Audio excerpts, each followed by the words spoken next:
Here, give me the first title. I'm not sick. I'm not the one that has to pay for it. Very true. Titles, go. Trump in his office. Shirts versus skins.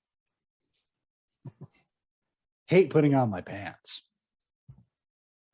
Sabacc means zero. Price you out of getting hammered. That kind of white trash. Orange a-hole. Mando'a tats. Do better. Hat toucher. She has eyebrows now? The Gargoyle King. All right, let's do this. Warning. What you are about to hear contains explicit language, adult themes, and potentially disturbing content. The views and opinions expressed are those of the hosts and do not reflect the opinions of anyone else, anywhere, ever, in the history of the world. This podcast is intended for an immature audience and should not be listened to by anyone, anywhere, ever, in the history of the world. You know, fuck it.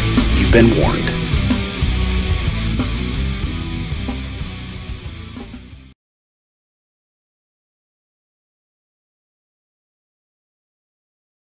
Hello, and welcome to this week's edition of GeekPod. I'm your host, Paul. I'm Hugh. I'm Kev. All right, shirts versus skins, go. Oh, you son of a bitch. Guys, what's got you geeked? I'll tell you, I'm excited. And Paul, I'm sure you've already heard this, but Kevin Owens called out Steve Austin, and he is going to be at WrestleMania 38. And dude, we don't do spoilers for freaking stuff anymore. No, I'm just kidding. I'm referencing 2 days ago. I'm referencing what I did to you last week. Yeah, I'm very excited about that. You know, Steve Austin, was my favorite wrestler, as growing up a young adult and all that. And, it's been 19 years since he's actually wrestled a match. This probably isn't going to be a match. He's going to come out there. KO is going to probably say some shit to him. He's going to deliver a stunner, drink some beer, and make everybody happy. But it's exciting because every year there's a rumor Stone Cold's going to do something at WrestleMania. And every year it doesn't happen. He still shows up on, for like anniversary episodes of Raw and shit like that. But it's just exciting that he's going to come back. They're in his home state. And I'm just pumped. It's going to be great. I can't wait to hear that glass shatter. Right. That's going to be cool.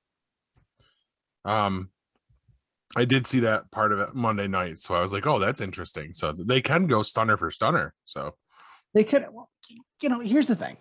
They could go, all they have to do is he comes out, Kevin Owens says, Texas sucks. He gives him the finger, stuns him, drinks some beer, and that's it.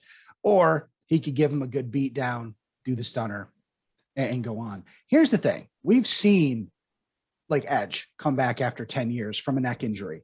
Yeah. And he actually healed. Career-ending neck injury. Yes. No, and he's in full swing now. We don't know the condition of Austin's neck. We know it was a real thing. Mm-hmm. But here's my thought on this, because this might not be a one-off. Austin wouldn't want to come back and do anything but a perfect performance, or at least something really good for the crowd. Here's the thing. Steve Austin's much like Hulk Hogan. He's got 3 moves in his repertoire. Okay. Yeah. He's got the Luthez press. He's got a body slam and the Stone Cold stunner. And that's all he.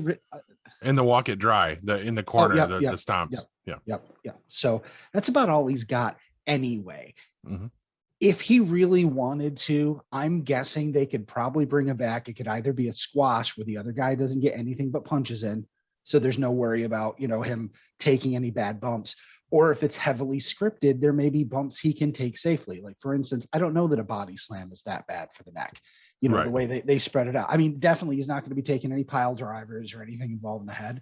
But I believe, considering how good he looks, and if he's really been rehabbing that injury, he's probably like Edge in a condition where he could, if he wanted to. When he gets back in that ring at WrestleMania, that's probably going to light the fire a little bit. So yeah. I don't know. Before this, I didn't think that we could see a final Austin match, but I personally think it's possible if they script it right. It's not going to be long. It's not good, but it doesn't have to be. Right. I think maybe we might see that. Maybe not at WrestleMania, but it could happen. I'm hoping, and it might this like you're saying, this may leak over into the Raw following that week, like the next day or Yeah. 2 days Well, later, depending on when this shows up. Which one? The only reason I don't think that they're going to do a full-on match here is that if they were, he would have been training for the past 6 months. I mean, I guess we don't know that he hasn't been, Right. but the rumor is that this was kind of a recent development. Mm-hmm. I don't think he would come back for one last match unless he had time to Build train. up. Yeah, Yeah. that's very true. But I mean, I don't know. I mean, do you watch his podcast or any of the other stuff he does? No, I haven't checked it He out. looks like he's in fantastic shape. Mm-hmm. I mean, he really looks slightly older than the last time you saw him in the ring, which is crazy. Right. But I didn't realize it had been 19 years. 19 years. That's since insane. him and The Rock at WrestleMania. Yeah. And if his neck can be protected, I don't have any doubt that he could go one more round. Right. Awesome. I'm looking forward to it. My turn? Sure. Yeah. Do it. Oh, all right. Yeah, no, I'm just happy for the changing seasons, actually. Yeah, since it's been summer here for the last week and a half. Wait, it was summer for a day here. Yeah. I wouldn't call the rest of it summer. When I can see my grass, it's summer. It's too warm for me. Anything above like 50 is warm. I wanted to go back to wearing my shorts the other day, and Kristen called me an idiot. I did, and we sat on the porch, and I fired up the smoker. Well, actually, I think I used it as a grill that night. But Yeah. I've been wearing my shorts since mid-February. Well, mid-February, yeah. I was in February too for a couple weeks. outside, well, Yeah. you were on Oh, yeah. vacation.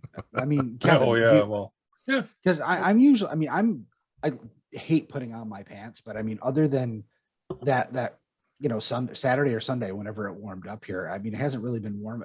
Actually, it's not the temperature; it's if the ground's sloppy with Yeah. snow or with slush. Then that's when I don't do the shorts because I can't wear the Crocs either. Yeah, because those holes in it. And yeah. And then your feet get slippery, and then you're just fucking, eating concrete. Yeah, no, I don't wear Crocs, so I don't have to worry about that.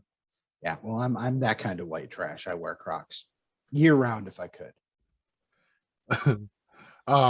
I have Crocs, but they don't look like Crocs. They're like slip-on boat shoes versions of Crocs. We got them the last time we went to Florida.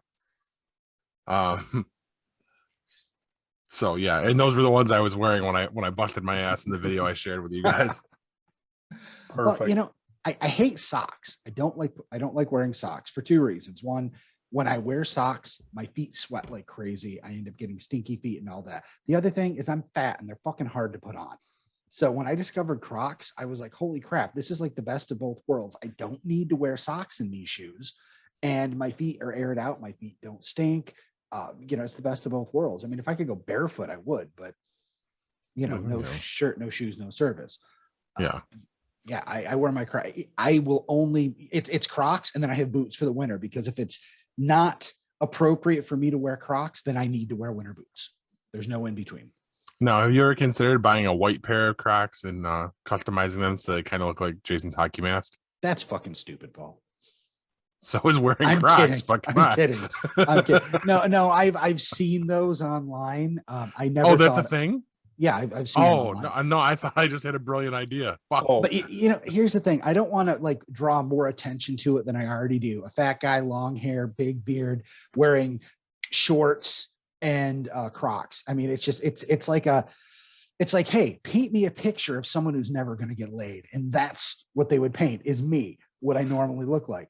I don't want to draw any more attention to it than I have to, but I'm not going to stop either. Okay. It's fair. I'll give you that. people customize all sorts of footwear.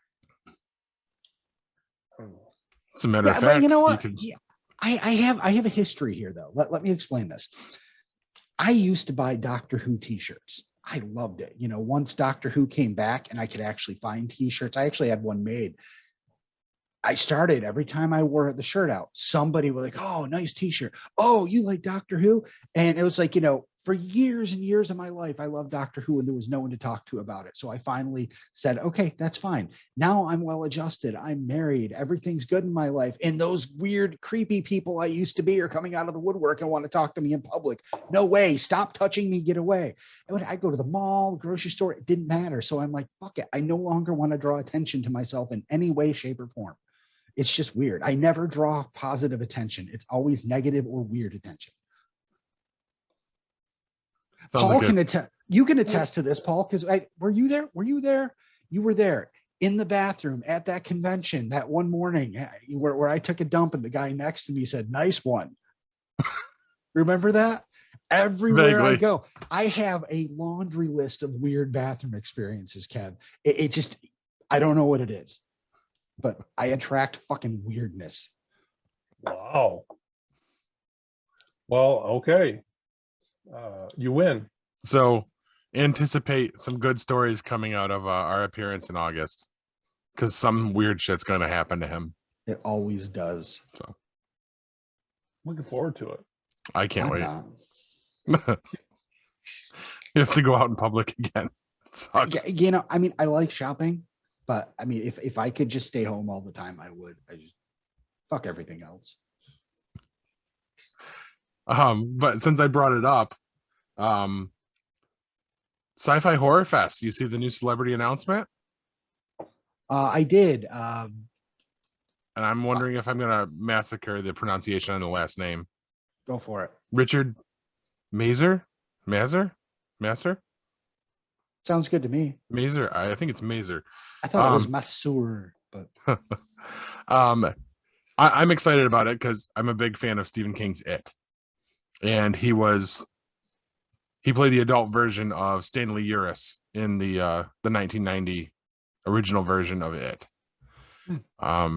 He's also done some other really cool stuff. He was in John Carpenter's The Thing, played Clark. He was the dad in the Mr. Boogedy series of movies. For Corbs, he was on MASH. So, oh yeah, by the way, Corbs isn't here again. Who was he on MASH? He was Lieutenant. Let me scroll down because I wrote it down. Digger Detmuller.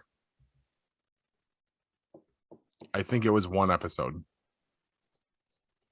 Oh, okay. Just saying. I don't remember. I'm told he's a super, super nice guy. Very accommodating with fans. So I will probably bring my copy of it to have him sign it. Well, he's got a lot to live up to, because I got to tell you, the guys you met from Clerks and from Comic Book Men in Saratoga, they were awfully nice. They were just very, they went out of their way to be friendly and accommodating to you, and pictures and you know, Ming, he was just fantastic. So yeah, he's got a lot to live up to, if you're going to say that about him. That's unfair though. But you know, Paul kind of had a previous relationship there. But not with all of them. Not with true. Schiaffo or with one or two people recognize him, but not all of them. Yeah. I don't think O'Halloran remembered me. But he would have remembered you if you'd brought up Grizzly Adams, I'm telling you. You're probably right. Oh, Ming remembered you. Yes. Oh, he remembered you. That shook me a bit. Not as much as it shook me the first time, Hugh. But I don't know what you did to him. Okay. You know, but I hung out with him all night. Mm-hmm. All sure over Buffalo. You hung out. No yes. question about it. You know, in all fairness, I can't dispute Kevin's what he's intimating there, because I know you that weren't there, out, but I wasn't there. No, you were knee deep in garbage cans, if I remember correctly. Yeah. Yes. We damn near killed you the night before because we walked all over Buffalo looking for Chinese food. Yeah. After I'd already walked all over Buffalo. All day, yes, because I was at work. But enough reminiscing. That's not what we're here for. The other thing that's got me geeked is I'm finally ready to pull the trigger on my next tattoo. I finally finished the design, and I'm actually going to reach out to my guy tomorrow, I think, and get the appointment ready. I think it's going to be really cool. It's going to have some really nice, cool personal touches to it. And I'm excited for you guys to see it once it goes. So it's a Geek Pod logo with a mustache. No mustaches, but I intend at some point to add the Geek Pod logo to my sleeve when I continue to build it. This one incorporates the kids and all that. Nice. I thought about doing that, and then I couldn't think of anything about my kids that would make a good tattoo. And then I realized I don't really like my kids enough to get a tattoo of them anyway. And then I realized I'm just selfish, and this is how life is. I get that too. I just don't want to give away too much, but there's more to it than just talking about the kids. You'll see. I can't really describe it without showing it to you guys, and I'm not ready to do that. Yeah. I'll debut it on the show, probably when it looks all nasty when it's fresh. Perfect. Where are you getting it? It's gonna be on my left arm. I haven't decided the exact spot yet, but I'm gonna build off of the one I did for Madison and make that a whole sleeve. So it's gonna be lots of stuff in there. I think one of the other elements in it, because I'm serious about the Geek Pod logo that's going on there. I think I'm going to do the Rebel logo from Star Wars. That's going to be in there. I've got a bunch of ideas that I want to put in, but I've got to talk to my guy Rob and figure out how to do it so it looks cool and unified and not just a bunch of random images thrown together. So that's my plan. All right. I think all of your writing should be in that Rebel script. In Arabish? Yeah. It's funny you say that. Interesting. I didn't know anything. I don't know He nothing. doesn't. No. And you're not 100% correct. You're close. It's Mandalorian. Mando'a. Mm-hmm. Yes. Oh, Jesus Christ. I really got to crack that freaking dictionary open. Moving on. I think we all hit it for what's got us geeked now, right? All right. So guys, what you playing? I have some big stuff this week. I bet you do. I know what came out yesterday. Yes, and I have been playing WWE 2K22, and I will tell you, Paul, right out the gate, better than 19, definitely better than 20. What they said about this game, it was going to be pick up and play. Even if you're not a gamer, even if you're not like hardcore into it, you should be able to pick it up and intuitively start playing. And let me tell you something. I did something in this the first time I played that I haven't done in any of the other games, which is kick out of a pin. Nice. And win a match. Is it back to button mashing now? Well, you can change it. There's a button mashing to fill up the meter, but you can change it to the timed game if you want to. So they gave the people who like the way they used to do it the option, which I think is the smart move. Yes. But this really is. I mean, I'm having a blast with it. There are some drawbacks as to how much fun I can have with it, which I'm going to get to. But I want to talk about the good stuff first. First of all, there is a tutorial with that Drew Gulak, who I guess works for WWE. I don't know. I've never heard of the guy. Maybe he's not even there anymore, like half the roster in the game. But it starts off and he takes you through this tutorial. And in this tutorial, he's talking to you and they're giving you, he's like, okay, press this, this, and this to do this kind of a combo. And basically walks you through it. It takes 10, 15 minutes. And by the end of it, ready to go. Got it down. I mean, it's a lot deeper than that. But you can actually, after doing that, you can go right in. And I did and won my first match without any issue. I've also noticed that there is some back and forth with the AI because I could be totally kicking ass. And then it fights back and it fights back good, but not enough to make me really lose. It's really more of the give and take, the push and pull of a real wrestling match. Nice. So that felt organic. Which was a first. The other neat thing is that I started playing Rey Mysterio Showcase, which is where before each match, there's a video of him talking about this particular match from his past. And then you get into the match. And as you're going, it's giving you up in the corner these things you're supposed to do, which basically mimic how the match went. So you just start off with it. You don't have to do it. You could just do it and win. You just fight and win. But if you follow these, you unlock stuff. But what's really cool is, for instance, God damn it, shut the fuck up. Can you hear that? Get in here, you stupid orange asshole. So He's got Trump in his office. So I didn't even know this happened, but this threw me tonight. So I'm in this match. It's Rey Mysterio against Eddie Guerrero from Halloween Havoc, WCW. Nice. And there's a point where I've done some of the things that it tells me to hit some of the spots, and then I hit this one spot against the rope. And as Rey dives out of the ropes, it switches to full motion video seamlessly. And then they're fighting on the outside. It's the actual match as he's talking about what's happening here. And then when Eddie throws him back into the ring, it seamlessly again transitions back into gameplay. It was fucking wild. I'm looking forward to the rest of this showcase because that's really cool. It's almost like a history mode almost, or a history lesson. So it's more than just, hey, wrestle these 10 matches and unlock shit. It's really neat. That is cool. So I've got to ask you, if there's some of the matches from WCW, was it during the era where they took his mask off of him? So like, are you playing as Rey without a mask? I have not yet. I don't know if that's in there. I hope they don't. That was such a huge misstep. And this is supposed to be his favorite matches. So okay, so that's probably cool. Good. Yeah, these are the ones that he thought made him a star. Okay, good. So it's just really neat getting the history, of this, not just before and after the match, but during, which I wasn't expecting. When that happened, I was like, what the fuck? Because I didn't pin him. It's like mid-match, and it really was seamless. Like I mean, the graphics are fantastic anyway, but they matched everything up so that it goes. I mean, you can see, video game, real life, but usually that's jarring. Usually there's a loading screen or something, but it wasn't. I mean, it happened as he's moving. So that's cool. Yeah, really cool. Drawbacks that I've noticed. The big one is the fact that their online functions have been so hit or miss. It's not funny. I managed to get on yesterday briefly to look at the character creators, and there is a huge subset of gamers out there that bought this game specifically for one thing: to download all the AEW characters and arenas and turn it into an AEW game, since they can't seem to actually get their game. Ever get one. Yeah. And I mean, I hear there's stuff on there, but nobody can access it.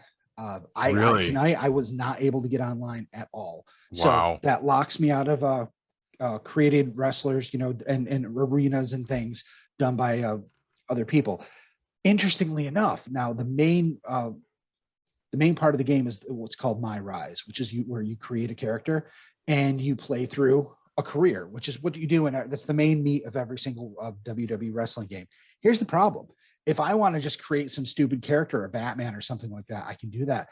But if I want to use the hallmark functions of this game, which is upload my face to their server, download it in my game, and create a character of myself, I can't do that. No, if you can't get online, yeah, that's and I'm not going to play through it with some dumb creator or try to make myself in the game without that, when I know that a week from now it'll be working and I'll be able to put my face in the game. So right.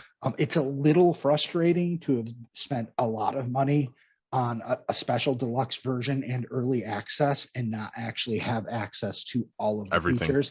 And I have to think it's going to get worse on Friday when the rest of the people who didn't drop $120 on it start logging on. Yeah, I was in I was in GameStop last night, and people were coming in picking up their pre-orders of it, and I was like, oh shit, I didn't realize it was time already. So naturally I asked, and they were like, yeah, we have one copy of the deluxe, that's 100. And I was like, okay, no, I'll wait for the standard to come out. Yeah. So the NWO one's only available digitally anyway. So if you want that one, yeah. Nice. No. But yeah, I gotta say, the game's fantastic. I really wish I had had time to explore more of it, because people who have been able to play through My Rise say it's great. Nice. But overwhelmingly, I'm seeing positive stuff. So all the people that said this was going to fail, I mean, the biggest knock against the game is that literally 30 of the wrestlers on the roster are no longer with the company, which is a big chunk. It's about a third of the roster. And I'm assuming there's a Legends roster as well. You'll get some of the classics like Stone Cold Rock, stuff Oh like yeah, that. well, they're unlocked for me because of the version I bought. They're unlocked right out the gate. If you buy the regular version, you'll have to earn in-game currency and to get them. Yeah. Is it just the deluxe version, or is it the NWO version that I unlocks them all? honestly don't know. I think the deluxe version has everything unlocked. Because really, I think all I got with the NWO one was the NWO characters. Okay. I looked at it this way. I'm going to want them anyway. How much is a DLC going to cost? Probably $20, whatever. Right. I gotcha. Cool. Well, I'll be looking into that on Friday when the standard edition comes out. The day that this should be going up. We'll see. All right. Kev, what are you playing? Well, nothing new. I did finish Just Cause 3 though. Nice. Yeah, beat all the baddies, played through the complete primary storyline, and liberated all the different villages, towns, whatever the hell they are, throughout the map. Nice. And I'm impressed with it. I'm glad I went back and tried it again after reading. I read some stuff about Just Cause 4 and how some folks were saying, well, the gameplay in Just Cause 3 was so much better, and they went back and played it. So I gave it a shot again, and I'm glad I did, because I found some really interesting things in there. Some of the gameplay, some of the different maneuvers and things that you can do, just stuff that I hadn't seen in another game before. It's certainly not available in Just Cause 2. So I'm interested. I don't know if you wanted to tell your news, but I'm interested in what the rest of the series is about. So yeah, I'm pretty happy with that. Glad I did it. Well, I'm hoping I can let you know, since now that I'm spending evenings in the city of Syracuse waiting for Madison to get out of cheerleading, because I've gotten suckered into doing 2 nights out of the 3 for waiting around for cheer. And I'm very close to that shopping plaza on Erie Boulevard where Best Buy is and GameStop. And I decided to pick up myself Just Cause 4. So, and now I was telling Kevin today that I may go back to GameStop because they have a pre-owned copy of Just Cause 3 for $5, and it's kind of hard to pass that up. Oh yeah, I mean, what's $5 when you can add another game to the stack of games you're never gonna that I'm never gonna play? Especially if Friday I go out and pick up WWE 2K22 and add that too. So pretty sure that's exactly what he said earlier. Yeah. Kevin, I'm realistic about it. I mean, come on. I want to make a recommendation to you, Kev, based on you having completed Just Cause 3 and knowing that you don't have a current console, but your computer, it's not like super up to date, but it's good, right? You're playing Just Cause 3 on it. Okay. Yeah, not bad. I think you might enjoy Far Cry. At least I think Cry. I would. I think you're right. I would suggest 3 first and then Far Cry 4. It's kind of like Just Cause, but in first person. Really, really fantastic games. I don't recommend Far Cry 5. Okay. Fucking forget it. Well, you might like it, but 3 and 4 are fucking fantastic. Far Cry 1, first generation old PC game, probably not worth going to. And I played Far Cry 2. While it's interesting, it's too old to hold my attention. It doesn't have the same, what's the word I'm looking for? Evolved mechanics we expect from our games today. When I played Far Cry 3, it didn't feel like an old game. Nice. It just felt like a game I hadn't played. But 3 is fantastic. 4 is fantastic. I think you'd really get a kick out of them because there's a lot of similarities there. There's just a perspective change. And I think that there's a narrative difference too. If I understand the games correctly, the Far Cry games have a stronger narrative structure than Just Cause generally does. Okay. Just Cause is like, here's enough of the story for you to go play in this playground. Whereas Far Cry is like, here's a really good story. You should check it out. Didn't they also do one that was like caveman shit? what they did is they did Far Cry 4, okay, was based in Far Cry 2 was an island, or 3 was an island. Far Cry 4 was like in India. They got to Far Cry 5. Okay, now they did Primal in between these games. Here's an interesting story. So Far Cry Primal was Neanderthal. I played that too. That's worth checking out too. It's just, I remember you talking about it before. Yeah. So it's sticks and stones and spears and shit like that. What's interesting though is they reused the map. The map from Far Cry Primal, which is set in Neanderthal times, is the same map in Far Cry 5, but it looks completely different. It's almost as if this is the same land, a million years later. That's awesome. Because it's now set in fucking Utah, or Wyoming, or wherever it is. But then they went and they made Far Cry New Dawn, which is a semi-direct sequel to Far Cry 5. Spoilers, because the game's only been out for like 4 years. There's a nuclear bomb that goes off at the end of the game. Well, you get to see now, like, I don't know, 5-10 years after that whole same tract of land again, now with mutated flora and all this kind of stuff, and people living kind of Mad Max-ish, but they actually used the same map in 3 consecutive games. That's kind of cool. Well, it's cool. It also makes you wonder if they cheaped out on it, but the way they did it, it's kind of okay. Okay, I gotcha. Nice. I'm buying Far Cry 3 right now. Awesome. And really, Kevin, I mean, the reason I don't like Far Cry 4, so maybe I shouldn't be so against it. It's very much rural America. It's very much where I grew up. And whereas the other ones had interesting locations, this was like, I went back and started playing a video game based on Alzheimer, and I didn't fucking care. Oh, Jesus.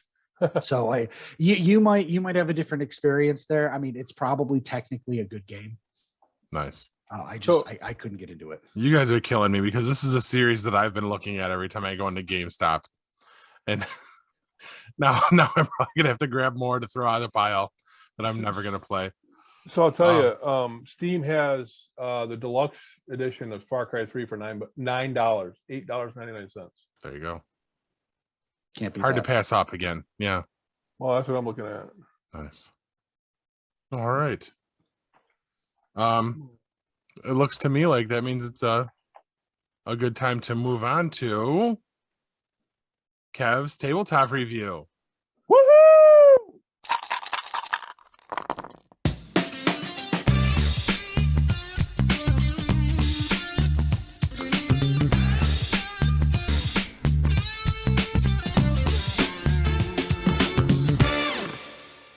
And for tonight's show, I have something a little bit different. I might have done something like this once before, but I've never actually done a real unboxing where I haven't had the box open previously to at least see what was inside. So what I have for you tonight is the game of Sabacc.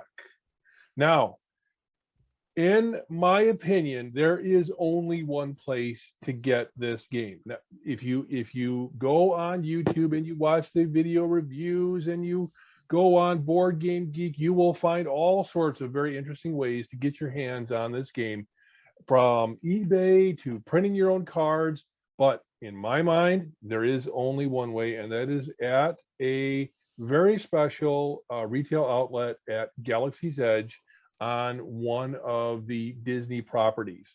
And I want to thank Paul Showens for remembering that I have been asking for this since he told me that his uncle used to have a season pass to Disney. So this is something I've been waiting for a very long time. And what I want to do is I want to go over what I've learned about Sabacc since having this little game in my little grubby paws. And that is that the word Sabacc actually means zero or nothing. And the goal of the game is to have as close to zero in your hand as possible. Now I'm going to open the game, and let's see, I'm going to cut these 2 little pieces of tape right here. I'm going to open it up. What we're going to find inside this is a deck of cards, which consists of, this is pretty neat. So it's a very interestingly shaped box, kind of looks like a maybe a coffin, and then it opens up, and I took this piece out here. And hold on, back up. On the cover of it, is that a tampo stamp of a Toydarian?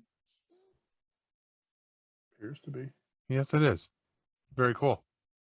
I never noticed that I have before. no idea what you're talking about. Appears to be. Watto from Watto. the prequels. Yes. Yep. Ah, So in here, there's a deck of cards. There are 2 die, which are just 6-sided. They need to be identical.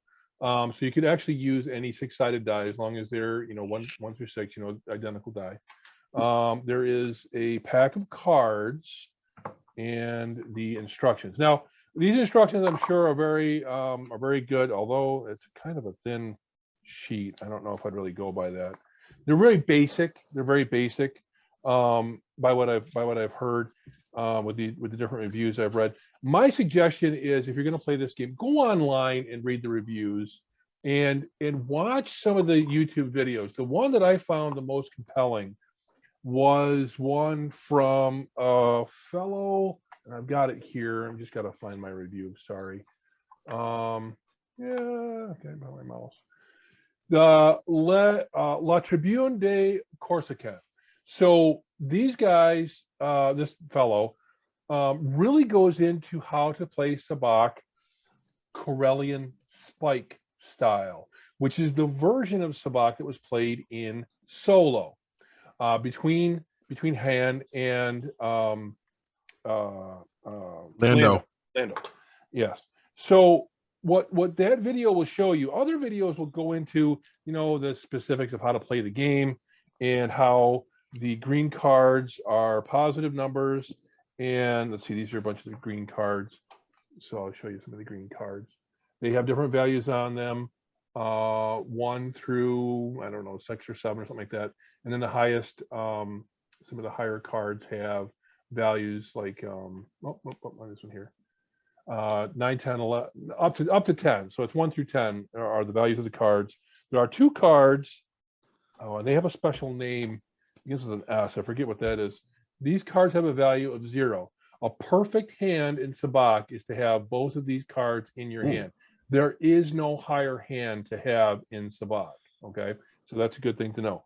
So the idea being, you draw cards, you play the cards through. You have a dealer that deals out the cards, deals 2 cards all the way around, has a draw pile, a discard card, and depending upon how you play, you either pay to take the card that's in the discard that has a face up, or you can pay to discard a card, or you can just take a card off of the draw pile when it's your turn, and you play 3 rounds, and each round is started with a pair of die. So the very first round actually is not started with a pair of die. Sorry about that.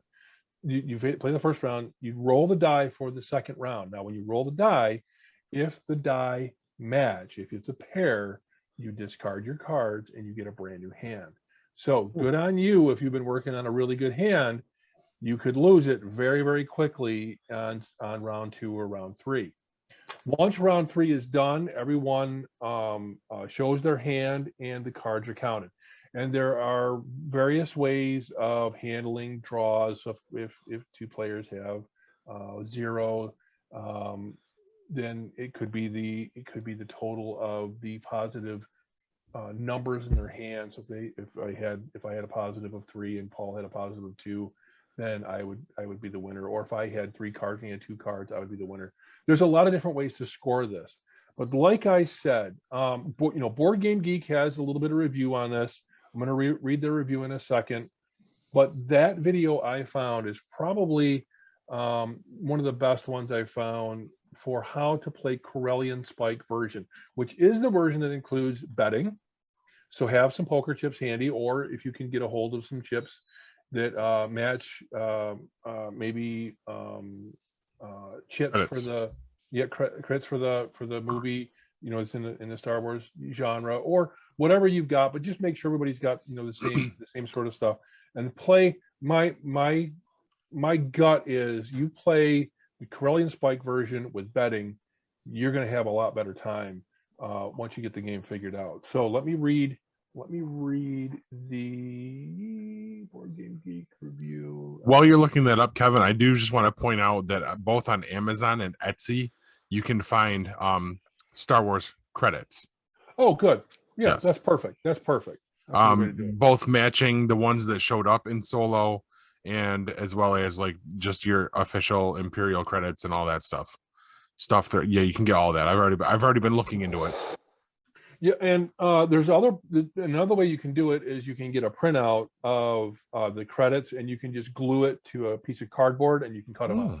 So and you can do the same thing with the cards. You can print them out. You can put them on cardboard backers or whatever you wanted, maybe like cardstock, and you could just cut them out that way so you could play the game. You don't have to spend a lot to play this game. Is what I'm getting at. But like I said, in my mind, I would really suggest going to the official source if you can.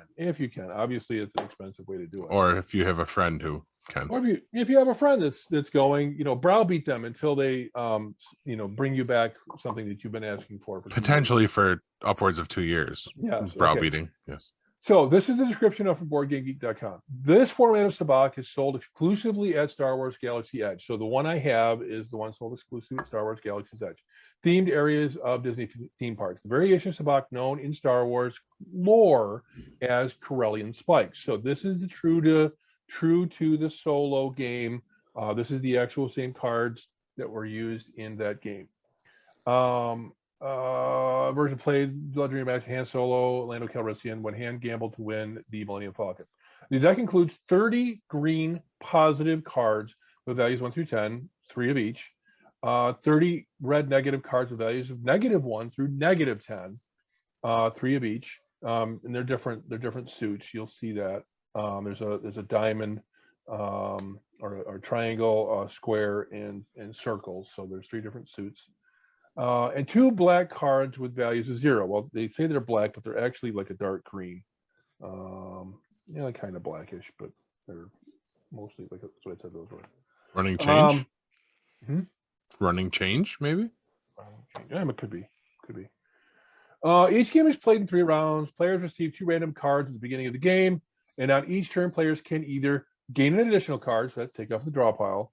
Option discarding it to draw again, swap a card in the player's hand with the top card of the discard pile, stand, take no cards, or junk, which is fold. Now, some of the other reviews I found said folding, it really doesn't, why would you fold your hand if you're not betting? If you're just playing, I guess you could just give up and say, "Oh, screw it, I know I'm going to lose," or whatever. But if you're not really playing for credits or whatever, I would say just stay in the game, see what happens. Players do this in turn, and at the end of each round, the dice are rolled. If the symbols match, then everyone's hand is discarded. Players are dealt the same amount of new cards that they discarded. So if I discarded 2, I get 2, 3, get 3, etc. And the play continues. At the end of 3 rounds, the player whose score is closest to 0 wins the game.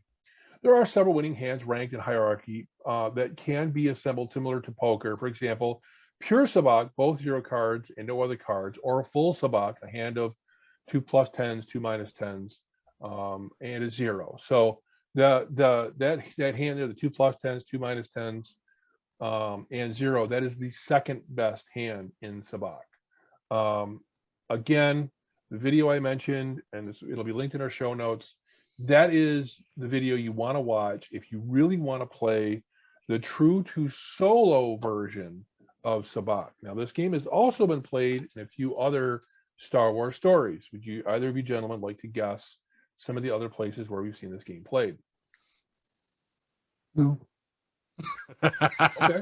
I have no idea. I asked, you said no. I'm gonna say Clone Wars. Clone Wars, I believe so, although I can't confirm that, but I'm fairly certain that we have seen this played in the mechanics area in Mandalorian. Okay. So definitely some recent references to this game, and I'm very much looking forward to getting an opportunity to play this with some friends. And I think it'll be a simple enough. Yeah, I think it'll be simple enough that we'll get up to speed very, very quickly. and be able to get this figured out. Now, and one thing I'm noticing is that I was told that the die really aren't that spectacular, and the symbols are very, very difficult to see on here. I'm almost thinking a little bit of white paint might be helpful to try to dress these up and get them to kind of show up a little bit more. Although maybe in better light they'd be a little bit better. But yeah, I'm very, very, very happy to have this game and to give it a shot. And you made references about the cost. I mean, I don't think it was that awful. I think it was less than $20 for the set. Yeah, the price on the bottom of the box is $16.99. Yeah. But really the cost I was referring to was the cost of going to Disney, Getting there, getting into Galaxy's Edge, and then finding it and buying it that way. That's really the expensive part of it. I'm going to say, but I very, very happy to have the real game of Sabacc and to add to my growing collection of tabletop games. Oh, don't you worry. When you go in May, I'm probably going to have a shopping list for you too. So perfect. Yeah. That's perfect. Mine will probably be much more expensive, but I'll prepay. It is what it is. It is what it is. I'm looking forward to. There's a couple of shirts I want, and I think there's a few little dust chachi things that I'm looking for. So yes. Sure. It's hard not to spend money in Galaxy's Edge because there's just so much cool shit. Like, I just realized this week that I completely missed one of the best stores in Galaxy's Edge when we were there. Yeah. And it's probably a good thing. I'm not gonna lie. Because they have like legit like holocrons and everything, and Yeah. I would have maxed the credit card out there. Well, I will be going in May for sure. I've already started a list.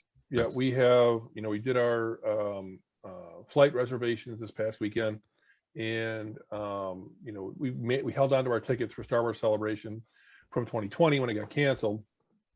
So we're all set there, and did our flights.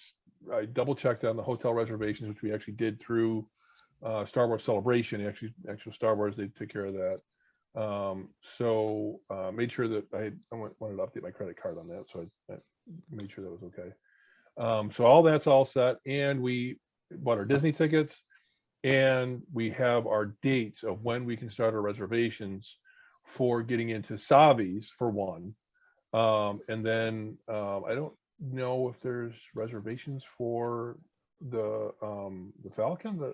I don't think you get a reservation. The Falcon is a ride. No, you're gonna No, it's just you a won't be ride. able to So, do yeah. that until the day of. So really, I mean, we want to get into Savi's. My buddy Rob and I are both going to build sabers. It's something we want to do for a long time. I'm so jealous. No, and it's not just the building a saber, because Hugh and I have done that. We have sabers, and it's the experience that I didn't get to have. Yeah. I really think that in the next couple of years, we might have to do a guy's trip to Orlando again, do the whole Galactic Star Cruiser experience, and then I'll go where I don't have a wife telling me no to get the stuff I want. I don't know if that'd be healthy for you, Paul. I got a feeling Yeah. It's probably not never going to be. recover. Your wallet may never recover. I mean, we're going with very specific intentions. I mean, and I've never been to Disney before, and I'm really not interested in the majority of the park.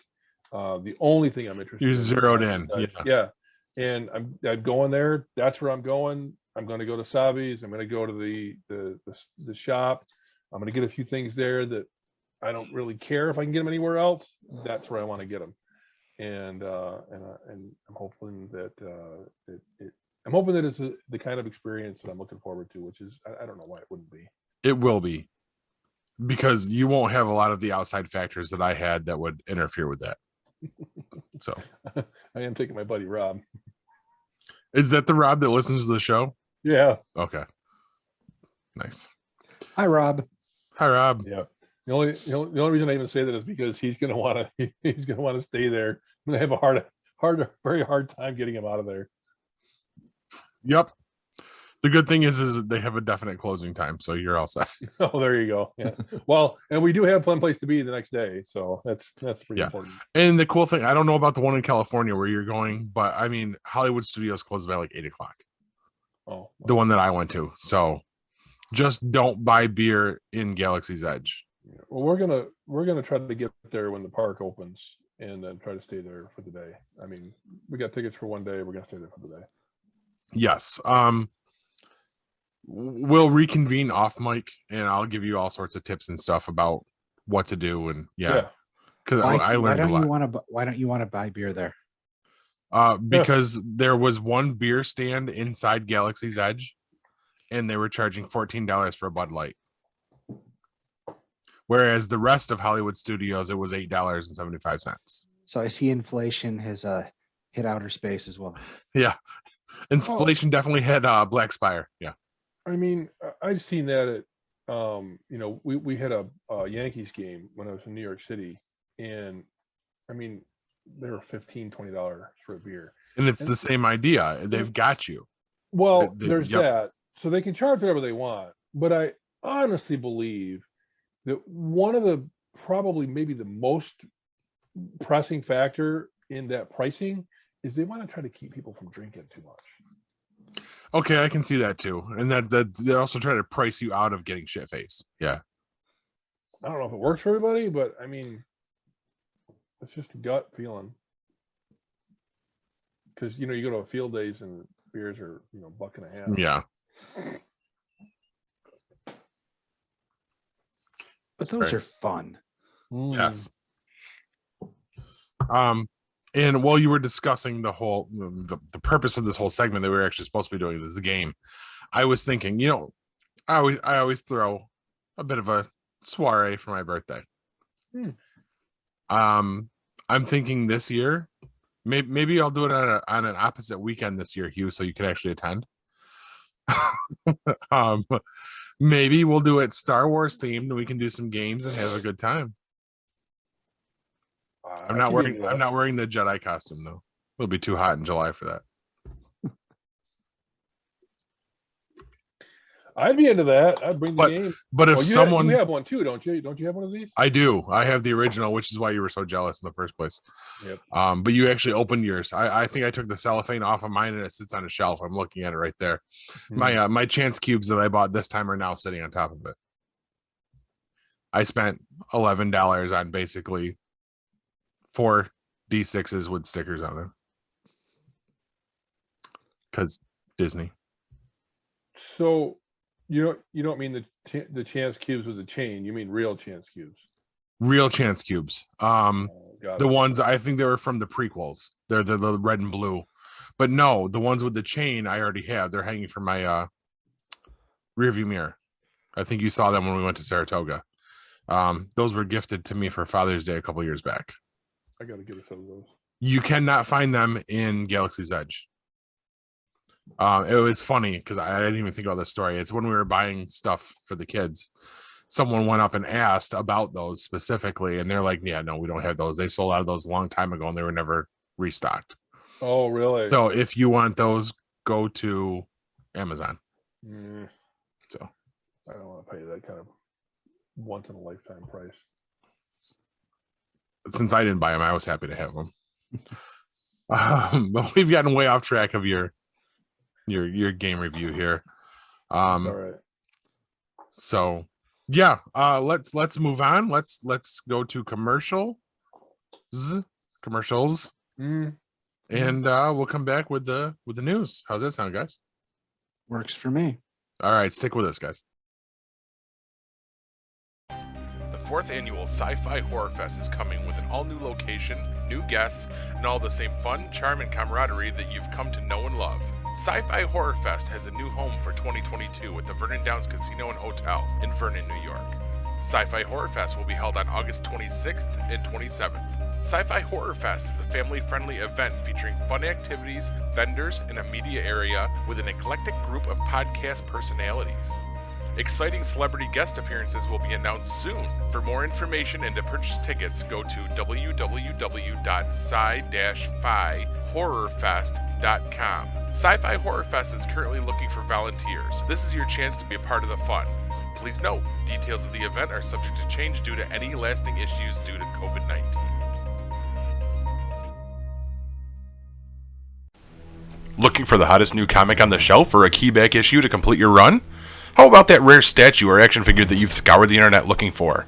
Come to Collectibles Galore, located in North Syracuse with ample off-street parking. Collectibles Galore has a huge selection of comics, toys, and rare pop culture items you won't find anywhere else. Comics Galore is always buying comics and toys and will give you the fairest price for your collection. New customers get 15% off their first purchase in store.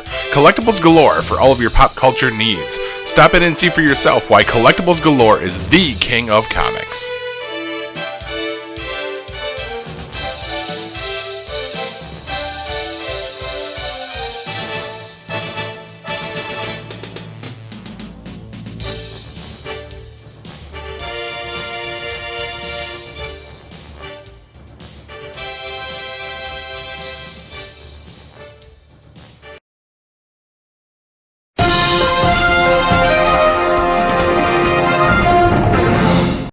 Now, before you take out a second mortgage to afford the gas to drive your giant 6-mile-per-gallon big rigs at record high gas prices, thousands of miles to drive in a circle several times to protest mandates that have already been dropped, here's the news. First up, from Russia with lunacy. Our favorite vestigial organ that no longer serves a purpose except to get infected and have to be removed, QAnon is back at it with a current event conspiracy straight out of a made-for-TV movie. They are claiming that Donald Trump is secretly working with Russia to stop bioweapons from being manufactured by Dr. Anthony Fauci in secret Ukraine laboratories. They say that the Russians' shelling has targeted those labs, and once the sinister plot is revealed, he will be reinstated as president. Now, while I could see Fauci with his pinky to the corner of his mouth like Dr. Evil, it would likely be to pick a piece of spinach out of his teeth. He clearly eats healthy and looks to be in great shape for his age. I just have to ask, when is this going to end?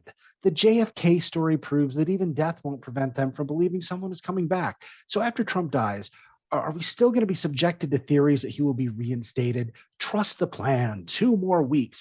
Like the jilted ex who keeps showing up at your house while you're fucking your new girlfriend. They just need to accept it is over. No, you can't come in for old time's sake. Fuck the fuck off, you fucking creeper. Focus on aliens. There's a ton of conspiracy to work with there, and you won't be making our older family members sound like the dementia has already begun to set in. Next up, the ripoff we deserve, not the one we need. So AMC did it. They successfully changed the movie game forever. As stated last week, the tickets for the Batman premiere were a few dollars higher than all other movies playing at their theaters.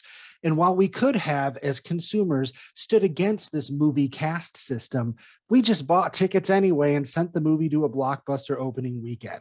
Now, here's the crazy part. AMC may be the most honest in the bunch because they told us ahead of time.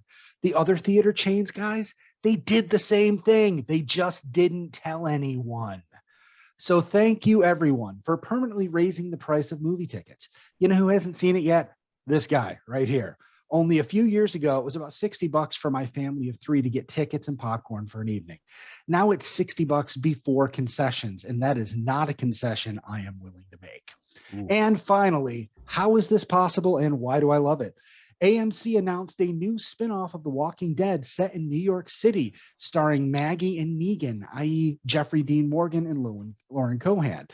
No, this is not the story of how the Waynes visit New York City over Christmas and lose little Brucey, and then homicidal hilarity ensues as he foils a criminal operation. Somehow Maggie and Negan are going to visit the walled-off island of Manhattan together and discover there are survivors, the dead, and lots of surprises in the city that never sleeps. How those two characters could possibly get over their differences enough to go on a road trip is beyond me. I just find it exciting to be visiting new and iconic locations within the Walking Dead universe. Take my money, AMC, just not for movie tickets, you greedy fuckers. And that's the news, kids. Now, I am back to the internet to find out more behind-the-scenes info on this past week's episode of Naked and Afraid. If you missed it, they had their first openly trans person on the show. All I want to know is if the producers were let down when the guy they paired this person with turned out to be completely accepting and no drama at all ensued on reality TV. I can't believe that anyone producing reality TV were really thinking this could be a moment of inclusivity for all and not this could be a complete shit show and I can't wait. The non-trans person's beforehand interviews talked about how he was very conservative. So as we were watching, we were like, oh no. Then he shows up, looks up at the boobs, down at the wang, and says, this world would be boring if we were all the same. Good for you, strange South African man, for being a decent person. Paul? In other news, a jiffy is a proper unit of time. Back to you, Paul.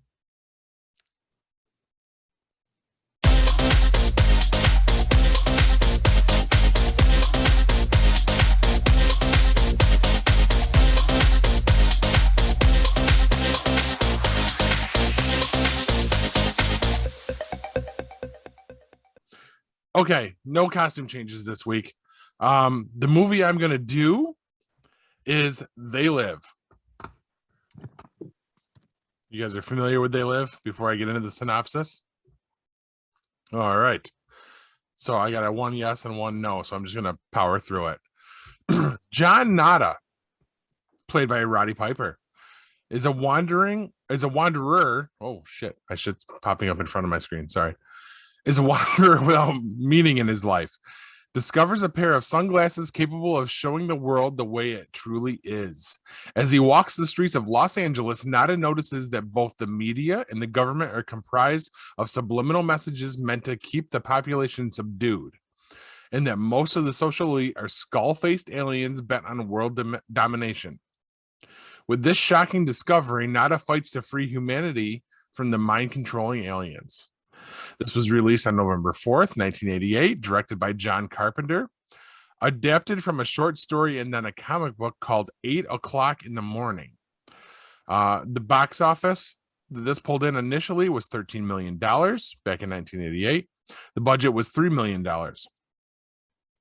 Some of the quotable lines, not so many as I did last week because shit, that dragged on for a while, are either put on these glasses or start eating that trash can.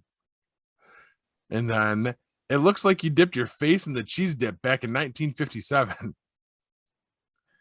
Also, that's like pouring perfume on a pig. And come on, Hugh, you had to know this one was coming. I did. You want to say it for me? Go for it. I'm eating. See, I can't see you because I'm reading off of my paperwork. I have come here to chew bubblegum and kick ass. And I'm all out of bubble gum. I was really hoping that would become a little bit of a chorus, but that didn't work out for me. What I like about this movie, it's a fun 80s action sci-fi movie with a great message of warning about society around us. Because, I mean, I'm not sure that this hasn't come to pass at this point. I need to watch this. I don't think I've ever seen this movie. Say no more. I'll bring it in for you tomorrow. I don't know on Wow. Blu-ray. It is a phenomenal movie. Or we can wait till this summer, and this can be one of our movie series we were talking about doing off of the projector out back. So it's up to you. But right now, I want to discuss the fact that Roger Ebert wouldn't even review this movie. I had to go to our other good friend from the New York Times, Janet Maslin, to get a review from November 4th of 1988. She titled this, "A Pair of Sunglasses Reveal a World of Evil." And she says, the idea that alien forces control our media, making subliminal use of billboards, commercials, and magazines to subvert our thinking, probably isn't that hard for most of us to believe. Wow. Sorry. Wow. So, Hold on. I think you need to like sanitize your microphone.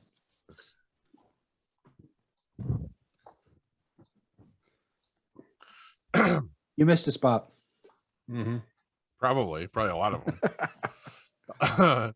So credibility isn't the problem with John Carpenter's They Live, which opens today at the Movie Land and other theaters. Not today, just so you go. This was in 1988. But execution is. Mr. Carpenter has directed the film with B-movie bluntness, but with none of the requisite snap. In his screenplay, written under the pseudonym Frank Armitage. Did you guys know that? Okay. makes the principals sound even more tongue-tied than they have to. I disagree. B-movie casting is another problem since the star, Roddy Piper, plays his role like the former wrestler that he is. Mr. Piper appears as John Nada, a generic drifter who finds his way to Los Angeles as the film begins, with a badass mullet. I added that. The best part of They Live is its opening, when the story still holds some surprises in the premise that it may catch fire. Nada wanders through Los Angeles, gets a job as a construction worker, and is led by a new buddy named Frank, played by Keith David, to a shantytown called Justiceville, where he gets his first real inkling that things may not be what they seem. A street corner preacher affiliated with a church next to Justiceville sounds the first alarm when he warns that they are exploiting a sleeping middle class. Later on, when Nada learns that the church is merely a front for a resistance movement, he discovers more. Our impulses are being redirected, someone warns. We are living in an artificially induced state of consciousness that resembles sleep. Sign up for the movies. Oh, never mind. I just didn't get that one. Sorry. There was an ad in the middle of it that I didn't. You started reading the ad. Well, I copy and paste into a Word document. They got me. Well, thank God it didn't like say, hey, squirting or something like that. Or maybe that would have been better. Let's come back to that, because I don't know if you guys noticed what I did with the pictures this week. Once Nada stumbles upon a package of special sunglasses, the secret is out.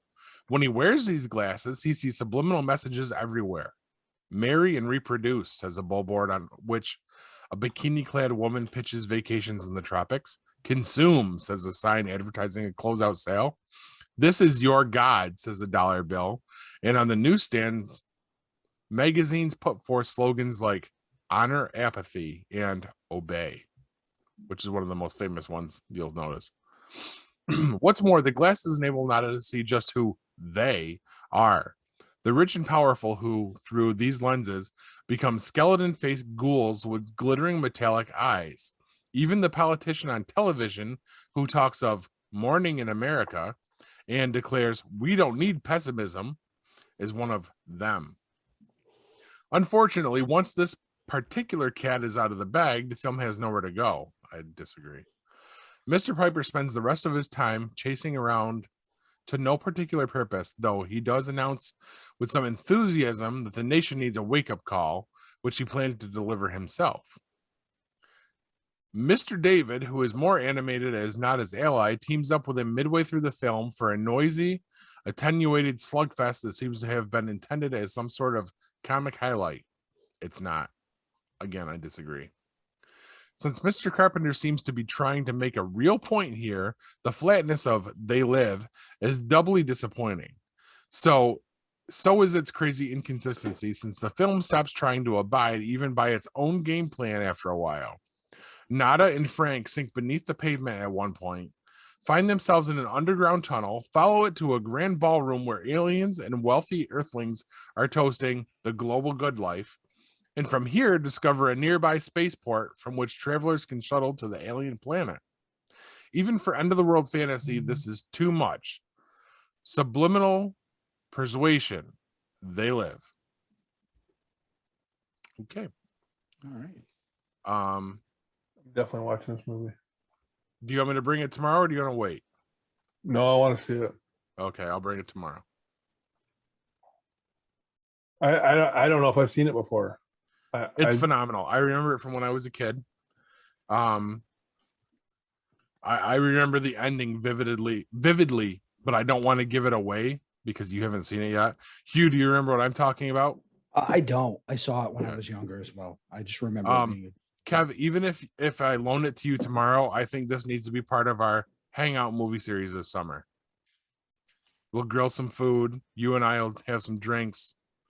Hugh will have probably mango Diet Pepsi, and you can't find mango Diet Pepsi. It's gone already. Fuck those. No, you can't. Yeah, you can only find the regular kind. Yeah. Sorry. No, I'll just pick up some Athletic. They sell it at Price Chopper. So okay. Because I really want to do this. I miss hanging out with you guys, and I want to make a summer of us doing our thing. But I love this movie.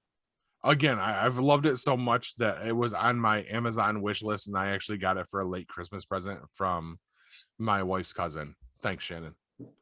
Hi, Shannon.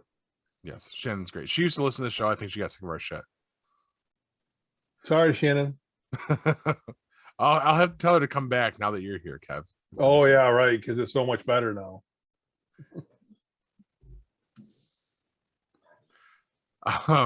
Did I miss anything with this before we wrap this segment up? I don't think so. Okay. I will say, if you wanted to do something like a chorus or something, you should probably like give us a heads up before we start recording the segment. Yeah. In the future. I mean, this isn't my normal segment. We're missing the person that normally does it. True. Okay, if Corbs wants us to do a chorus in the future, That's he not needs to gonna give us that. Okay, well, just saying. One of us planned ahead. I was gonna say something. I totally lost it. Never mind. Go ahead. Sorry. The only other thing that I can mention about this movie is Mattel just partnered with WWE to put out an action figure of Roddy Piper as John Nada. Oh, nice. Stop it. No, it's very hard to find too. And if anyone in our audience or anyone on this show happens to be out and finds it, let me know, because that's one I would love to add to the collection. So it just came out? Like literally within the last 2 months. Yeah. Oh my God. Wow. Because they're now doing a subset of WWE figures of like the different ones that have done things. Like I think they did a John Cena and a Dwayne Johnson from, no, it's not what you think, from the Fast and Furious series, from Hobbs and Shaw. They didn't. Oh, come on. I mean, there is a Peacemaker figure out there, but it's from McFarlane Toys. No. Before that, the movie you haven't seen with John Cena. Oh, the Marine. The Marine. Oh no, they gotta have John Cena as the Marine. Are they gonna? They gotta do Suburban Commando. Oh my God, that would be great. I will buy that one too if they do it. But no. So that does it for that. I know we're not used to the movie reviews being short. But I feel it was concise and to the point. Did what I had to do. Good job, Paul. I liked it. I liked it. And I didn't dress up for this one. Sorry, Kelly. I couldn't grow a mullet this quick. Who was the WWE star that did the movie where they all got dropped on the island and had to fight Steve their way Austin. off? Steve Austin. Yes, I forgot about that one. Yeah. Yep. Yes. Only maybe a smidge better than the Marine, but not much. And I could watch the Marine. It's actually in the collection up there, because for a while, I don't know if we ever actually mentioned this on the show, but I was planning to do like a whole like gift basket for an audience member to win of all the movies we reviewed, and I was getting all of the movies from like thrift stores, so they're all like shitty copies, and the Marine is one of them I have in there, but that also stalled like so many things that we do here. So well, that's probably a good thing, because that's one person who would never listen to our show again after we give them the movies. Yeah, they would feel assaulted, and they should, with some of the movies we've done. So I know I do. Do better, Corbs. Oh God. So what's all next? Right. Actually, I think what's next is the commercial break again, and then we wrap this thing up, right? All right, sounds like a plan. All right, stick with us, guys. Looking for the hottest new comic on the shelf or a key back issue to complete your run? How about that rare statue or action figure that you've scoured the internet looking for? Come to Collectibles Galore, located in North Syracuse with ample off-street parking. Collectibles Galore has a huge selection of comics, toys, and rare pop culture items you won't find anywhere else. Comics Galore is always buying comics and toys and will give you the fairest price for your collection. New customers get 15% off their first purchase in store. Collectibles Galore for all of your pop culture needs. Stop in and see for yourself why Collectibles Galore is the king of comics.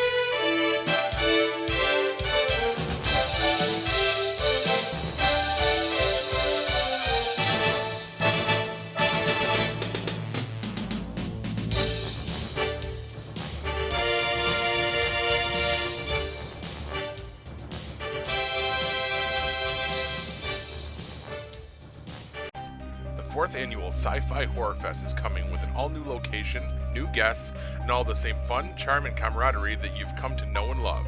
Sci-Fi Horror Fest has a new home for 2022 at the Vernon Downs Casino and Hotel in Vernon, New York. Sci-Fi Horror Fest will be held on August 26th and 27th. Sci-Fi Horror Fest is a family-friendly event featuring fun activities, vendors, and a media area with an eclectic group of podcast personalities.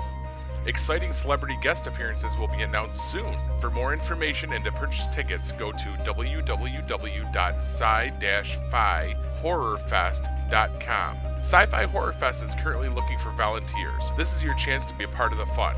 Please note, details of the event are subject to change due to any lasting issues due to COVID-19.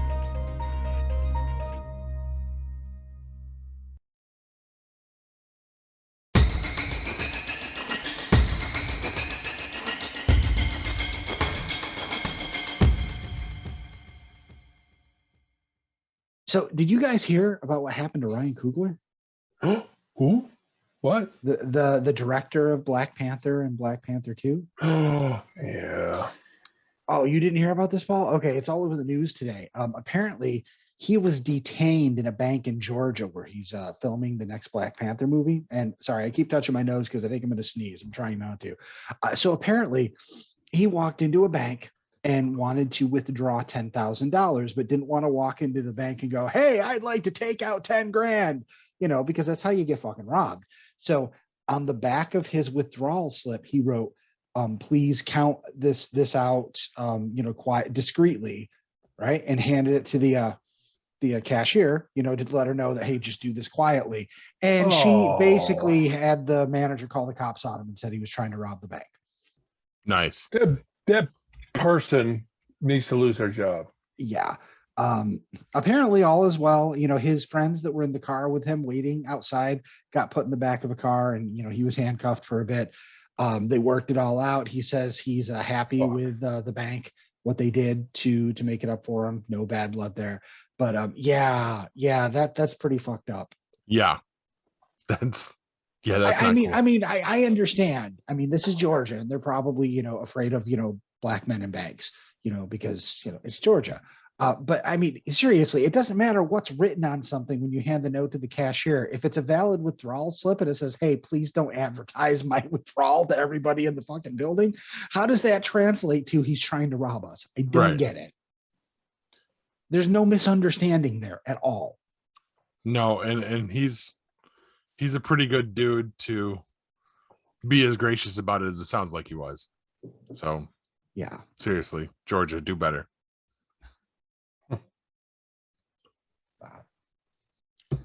Anyway, moving on. So guys, what you watching? Don't everybody go at once. I can go. Go ahead. So I was still watching the Longmire. Really like it. It's it's kind of like the old, good guy, bad guy, cops in the afternoon kind of movie. Walt Longmire is a sheriff in a small county in Wyoming, and right on the border of a Cheyenne reservation, and it's just the trials and tribulations of what happens there. I relate it to it's kind of funny because if you're a fan of Yellowstone, you see an awful lot of people breaking the law and people dying, and nothing seems to ever happen. But in Wyoming, when people die, Walt Longmire figures it out, and he's got your number. So it's pretty funny. I mean, the series has been out since 2012, and I think we're in season 2, maybe season 3, and so we're really digging it. We like the storyline. We like the cast, the characters. Who was it? I was just looking at who was in it. Whatever. It's Martin Katie Sackhoff. Is Lou Diamond Phillips is in it, and he was in Young Guns. So it was. It's a pretty good cast, and every once in a while you'll see some. I'm not going to call them second rate, but you'll see actors that from other TV shows and other movies. So it's kind of fun to see the characters they play. So we're digging it. Awesome. The only other thing, I mean, yeah, you gotta like that kind of stuff. It's definitely not sci-fi. Definitely not something that you would expected to see Katie Sackhoff in before. Although she did some comedy too, didn't she? She did a show. It was kind of a sitcom. What was it she was in? I don't remember what it was. It doesn't matter.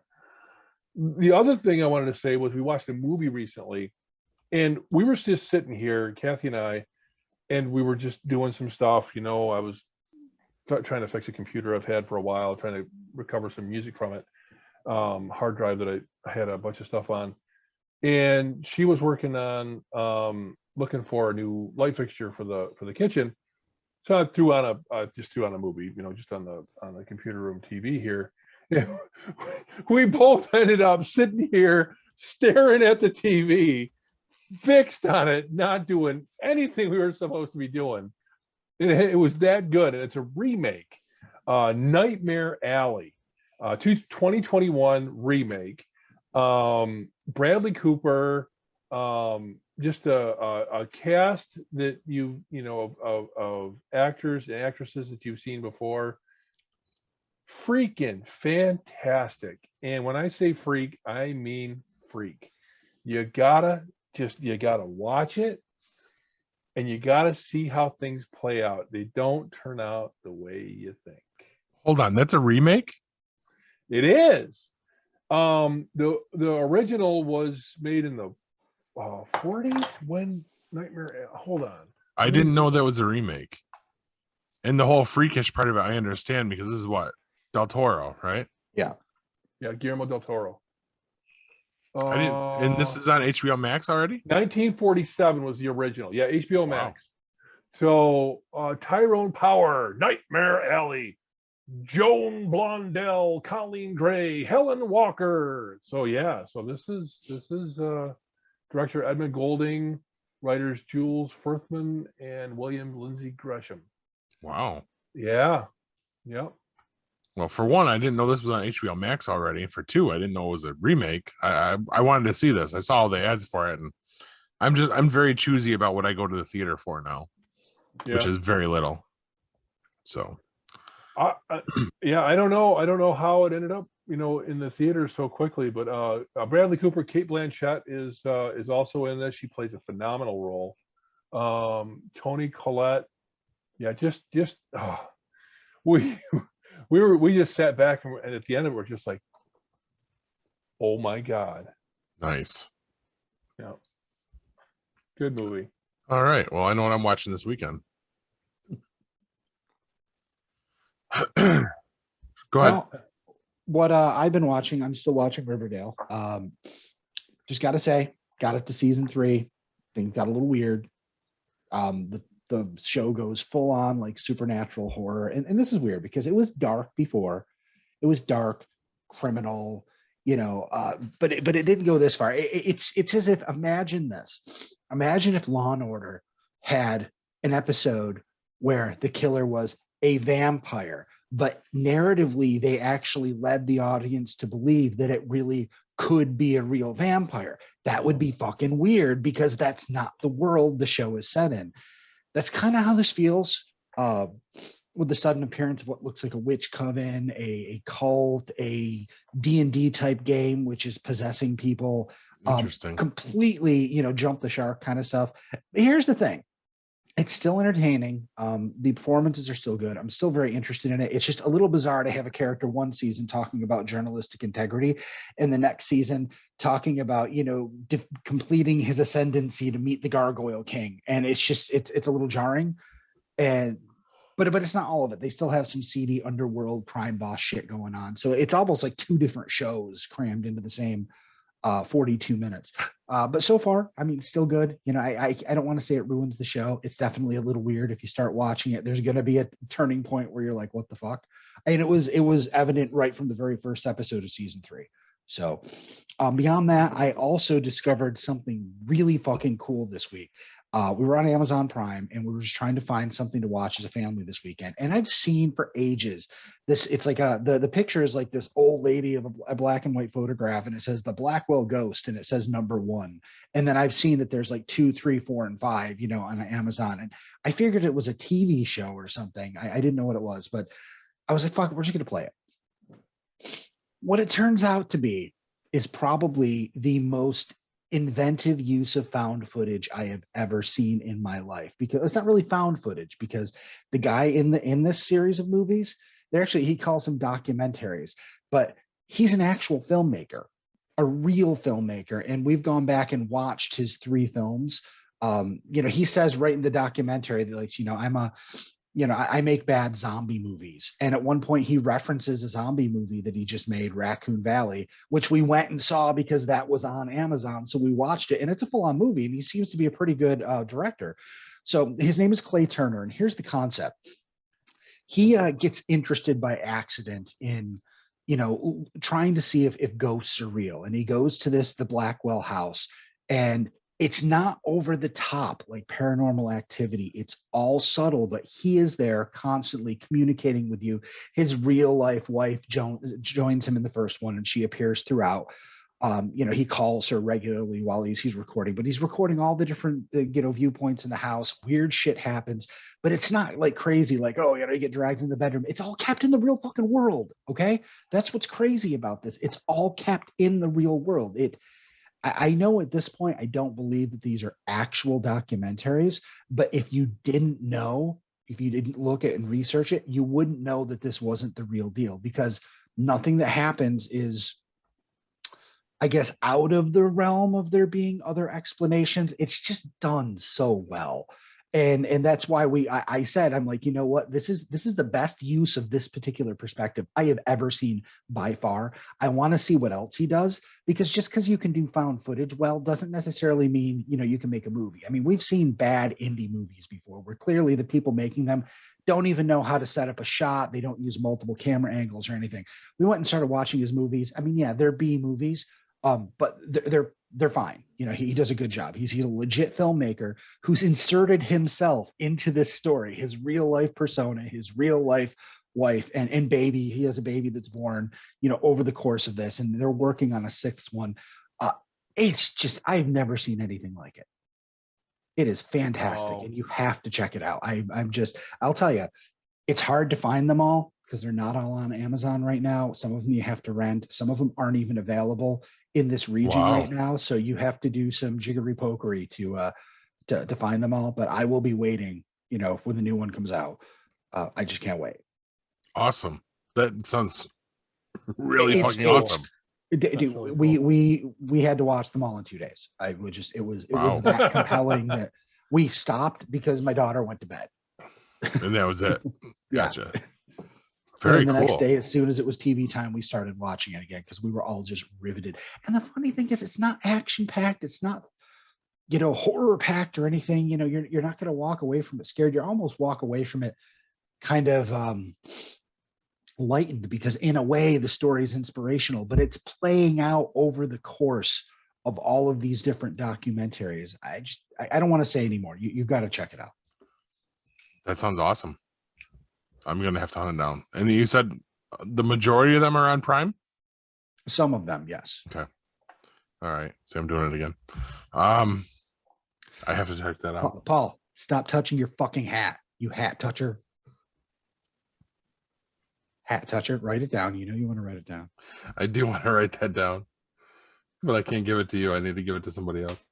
Paul keeps touching his head. This is true. That's Well, that's been a problem since he was like 11. So 8. Before we go to the next review, I just want to say 2 words. It's actually a name. Rooney Mara. I've heard of her. Right? It's a her. She's girl the with the love, dragon tattoo, right? Yes.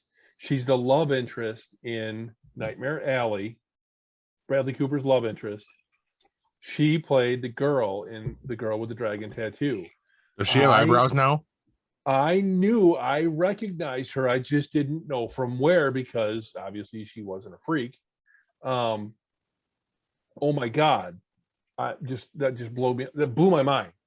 I was just looking at all the different actors in the movie, and I clicked on her filmography. It's like, wow.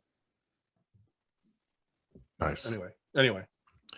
All right. The next thing I want to touch upon is today, was we record on Wednesday. They released, I'm not going to touch it. No. They released the teaser trailer for Disney Plus's Obi-Wan Kenobi. And holy shit. Hugh, you got to check this out and come back to us and let us know after the show. I will forget. I'll probably Yes. watch it, but I'll forget to come back. Yeah, it's We won't going to talk be until next phenomenal. week. We'll text you. Okay. It's there's a whole lot of shit packed into that. And it makes me almost as excited for that as I am for Moon Knight. See, now if you had told me there was a whole lot of shit packed into it before we started recording, I would have actually taken your offer to watch the trailer and then come back, because teaser trailers are usually just that teaser. It's like everyone gets excited and you see like half a face and a moon, and then the name of the fucking show comes up, and it's not usually worth your time. What really impressed me by this trailer is that it introduces characters and ideas and events that we would have had no idea actually happened in this time period, but completely fit. You're talking about what I think you're talking about? Yeah. Okay. You can spoil the trailer. I mean, just say it. Inquisitors. Yeah, we have Inquisitors in live action finally.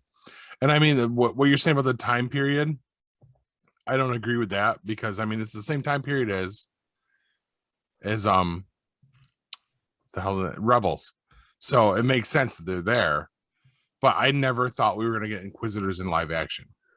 Well, no, that's just it. That's why the trailer hits so hard, because it's like, oh my God, here's how they're going to use them live action, and it makes sense. Mm-hmm. And the seventh brother, or I think that was the one that showed up, the one with the trash can hat. We get to see him in live action. That was pretty cool. So, do we get to see Ewan McGregor turn into Alec Guinness? I mean, it looks like he's getting there, but that's just naturally. Yeah. It looks like we get to see Obi-Wan get kind of creepily voyeuristic. Well, he's doing what he was asked to do.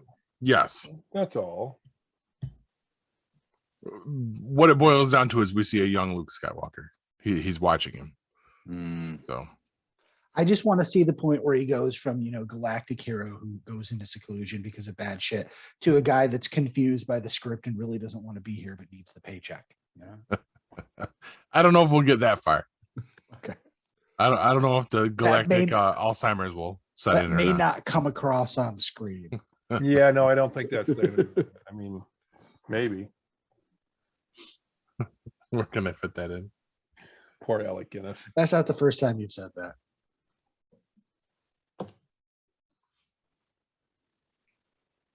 Good grief, Paul. Good grief, indeed. So moving on from that, because I mean, you have to watch it. It's going to be amazing.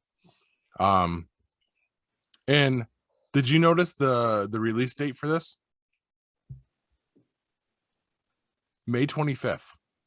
Oh, it's coming quick. Yeah, that's good. It's not that it's just coming quick. It's the same day that the original Star Wars movie was released. Oh. So that's interesting. I'm that nerd. Yeah. I didn't pick up on that. I'm that nerd.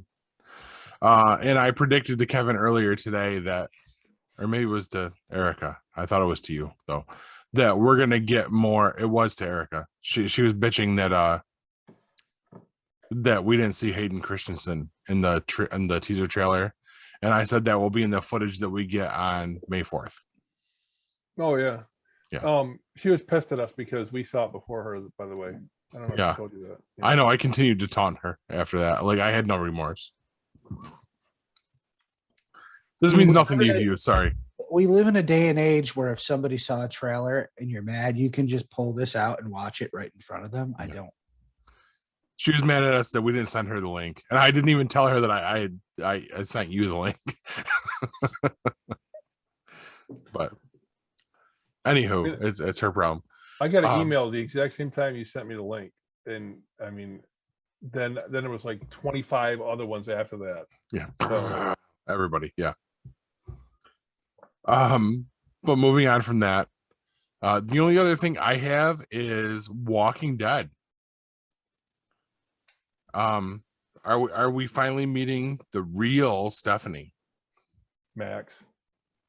Well, I mean, we know that. Yeah. We knew that from the very beginning.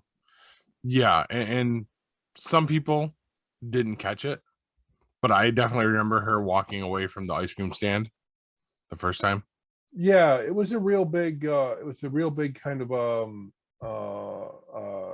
don't know what you want to call it, mystery tell, whatever. It looked like weird editing. Yeah, really, but it was there. And what I like about this last show was they showed her perspective. It wasn't just reused footage. It was actually her perspective of what she thought happened at the ice cream stand, which was completely different from Eugene's. If you go back and watch both, oh, wait a minute, I might be a week ahead of you guys. You have AMC Plus? Sorry. You fucker. I'm the only one that's behind on this then, because I think you guys have both seen an episode ahead. No, we got the one where Eugene realizes that it was basically the whole mystery of Stephanie's disappearance. Sorry. That's where I'm at. That's okay. I'm not going to say anything else. You said enough. Hugh, you look very confused. Are you not a week ahead? Yeah, I think I might have missed an episode then. Because the episode I saw this week started with Eugene and Stephanie talking, and I was a little confused because I was like, I don't remember them meeting face to face like that, but I just went with it. So I think I actually missed an entire episode. In the alley, they were talking in the alley. He was burning his manuscript. That's where the last episode ended for me. That's where I'm at as of Holy crap. Sunday. Holy so crap. Yeah, you missed something. You didn't see the one? Oh, dude, you need to go back. That one. Okay. You need to go huge. back. That's huge. And we need to stop discussing this now because he's missed a huge episode, and yeah, I can't follow where you've gone, Kevin. Well, I mean, if the issue is, or the turn of the episode is what happens right at the beginning where he finds out the truth. I mean, if that's it, I mean, I didn't miss a whole lot. Is there other stuff that happens in that episode? It's a phenomenal episode. Okay. The way it's laid out, you cannot miss it. You have to go back. The way he finds out of what happens, I mean, it's important. Very good episode. Yeah. I am loving this part of this season we're getting. It's renewed my faith in The Walking Dead after the dumpster fire that was Fear the Walking Dead. Yeah.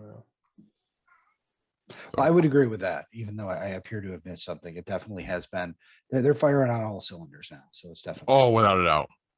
And then I was super excited with the announcement about the Negan and what's her name show. Maggie, Isle of the Dead. Thank you. Yeah. Really? Oh, What's yeah. her name? What's her name? That I can tell you what her ass looks like in those jeans. Does that count? Just saying. Just call her Second Chance Sally. What else have we got, guys? What do we got going on? Nothing. All right. It's time to go to bed. It is, and we're wrapping it up early tonight, which is good. This is early. Yeah, no shit. For us, it is. So I guess it's Wisdom Nuggets time. Is that what we're saying? We're saying drop your nuggets. Thank you. Pro tip: claim your toilet on your taxes. You do your business there. Good night, everybody, and Mega Money, bitches. This has been a GeekPod Network production. I'm not sick. I don't.